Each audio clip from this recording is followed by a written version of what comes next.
thank you very much for that very kind introduction. It's a great honor to speak to this group today, particularly to be the first speaker in this wonderful symposium, which commemorates the life of a very important person in the Commonwealth and the opening of the Behavioral Health Knowledge Center. I celebrate the opening of that center, and I think we should have a round of applause for DMH for getting this launched.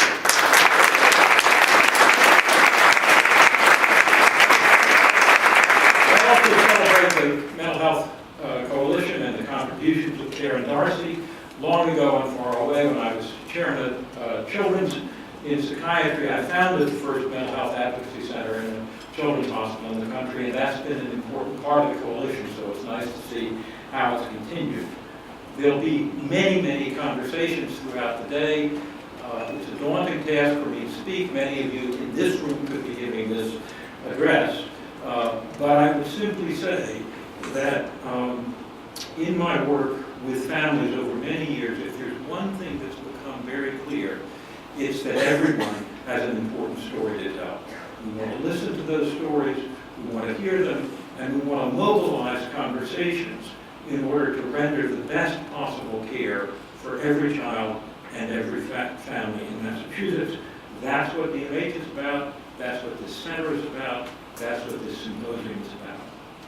So we'll hear from many other excellent speakers throughout the day, many of the colleagues of mine, and I would again emphasize that we need to have conversations, family conversations, community conversations, conversations with caregivers, and certainly conversations with the policy community, the practice community, and the research community about how we can increase access and the availability of care, ensure that everyone has access to the best treatments possible, and ensure that we continuously improve care through conversations. Mental illness is often shrouded in secrecy and not talked about, yet again and again. With many leaders in the room showing the way, we've seen that people can talk about it and can get better and find comfort and support. It can be overcome. Recovery is possible, and indeed, strength and resilience in the face of mental illness is possible. Again, we've heard from Commissioner Fowler and from Commissioner Kula. I would add that Gailanne Reeh was a great lady and very much, in many different ways, worked to improve care throughout the Commonwealth. She was the Assistant Commissioner of Human Resources for the Department of Mental Health, Assistant Director of the Justice Resource Institute, Deputy Commissioner of the Administration for the State Department of Youth Services. She was a tireless advocate and understood crucially the need for advocacy, especially for families and the vital role they play.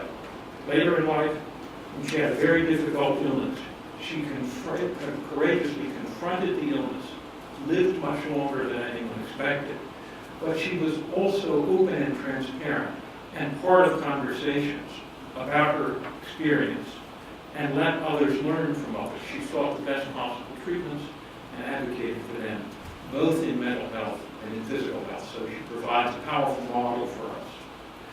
Many in this room, many in this Commonwealth have grave reservations about the use of evidence-based and evidence-informed practice, in part because all too often it has been viewed as the imposition of outside approaches not attuned either to the settings in which they're delivered or to the kind of families being served. Considering evidence-informed practice does not necessarily mean considering things different than what we've been doing in every case. I would argue quite differently that evidence-informed practice is not the imposition of a standard from outside, but it's drawing on what other people have learned to modify and attune the practice in a particular site. It's not either or. Either we do evidence-based practice or we abandon families' culture and craft knowledge. It is that we have to do both. And certainly the founding of the Behavioral Health Knowledge Center recognizes that and is very committed to it. We need to continue to learn from the evidence. We need to know about families' experience, cultural experience, and we need to be able to render the best possible care in every location throughout the Commonwealth. Lowell, Fall River, Springfield, Fitchburg, Amesbury, Plymouth, Worcester, and yes, Boston.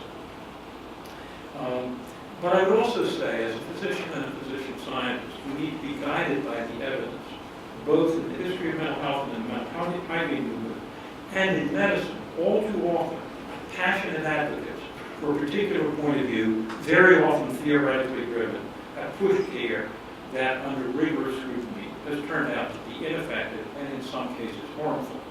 Sir, can everyone in the back hear me, by the way?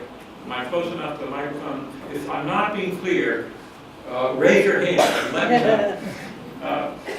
So one of the examples, very much in the early years of the mental hygiene movement in the 20th century, many people were passionately convinced that it was toilet training that determined the entire outcome for a child's life.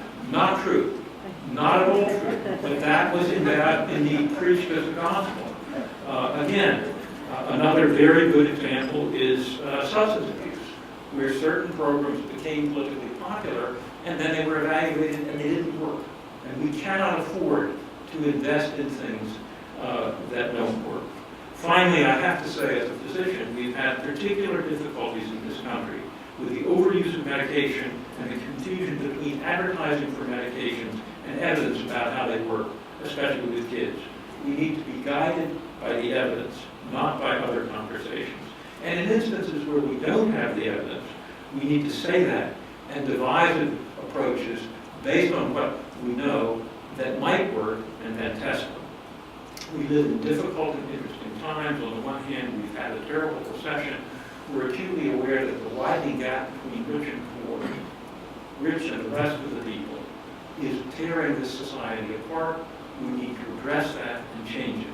We've had difficult times in terms of violence against women and children, and we face difficult times in various key places throughout the world. On the positive side, we've seen extraordinary progress in understanding human development, in developing treatments in mental health, and in devising evidence-based approaches.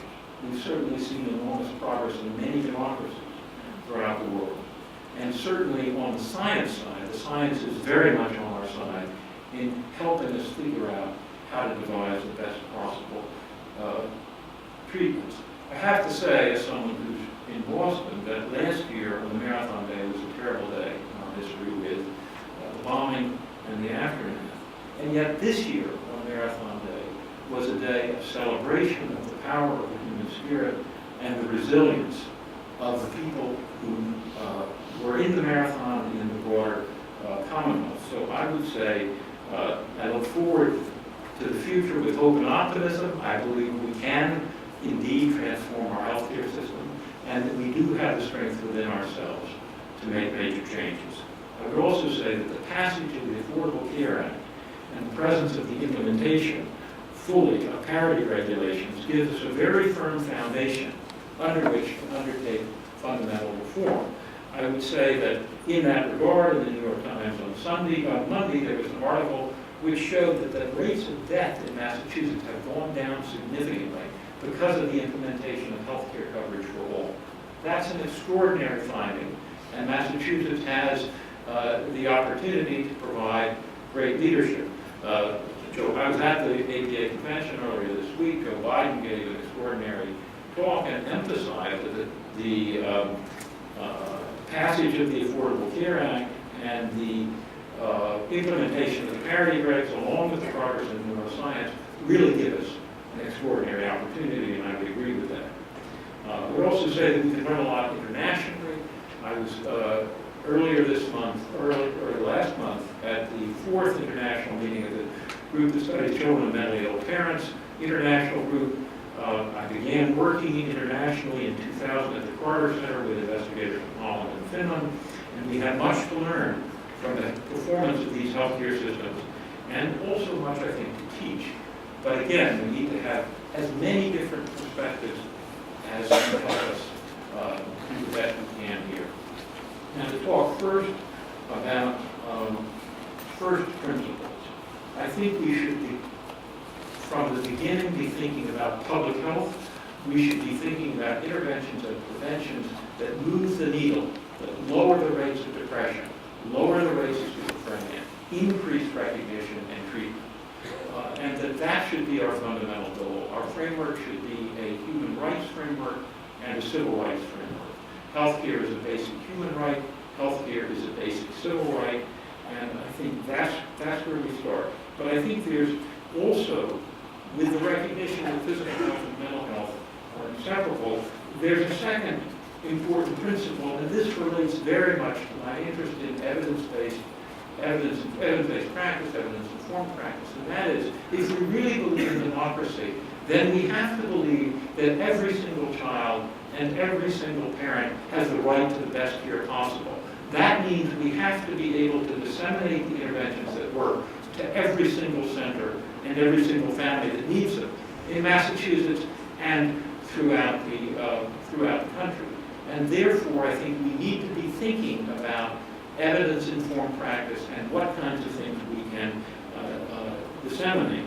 And finally, on this journey to understanding, I've learned a great deal from many of you, and I was reminded in a conversation with Gordon Harper about the importance of outcomes. Gordon's the medical director for CBH. He and I trained together in child psychiatry, adult psychiatry, and psychoanalysis long ago and back in the day. And Gordon reminded me of the importance of focusing on outcomes. And I would agree with that. I would simply say that there are many different outcomes. So one kind of outcome is, are families satisfied, and do they think they've been heard? Another kind of outcome is, was there a treatment given that actually reached the family? But I think we need to be concerned also about developmental outcomes. Is a child able to go to school? Is a child able to learn? Is a child able to be in relationships? Is a child able to have a sense of mastery, a sense of self, a sense of belonging to something larger, country or community or religious faith? Those are the outcomes that we want to target our interventions to, and we want to think about as we measure our progress. So I've had the privilege of working with the Institute of Medicine on a number of reports, as John so kindly mentioned. I've also developed a series of interventions that focus on family conversation. And I thought I would tell you just a little bit about those today to give you just a flavor of what it's like to work with evidence-based practice, but also to give you a sense of how much fun it is to be able to do something in a certain setting and then take it to other settings and learn about that. So to begin, I think we need to recognize, whether it's a family facing adversity or not so much adversity, children are at the heart of what we do. They're the embodiment of a family's hopes for the future.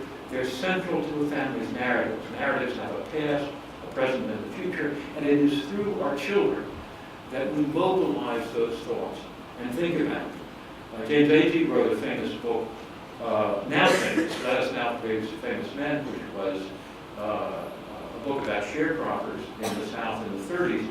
It's very interesting. Agee was a well-known writer. When that book appeared, it only sold 600 copies.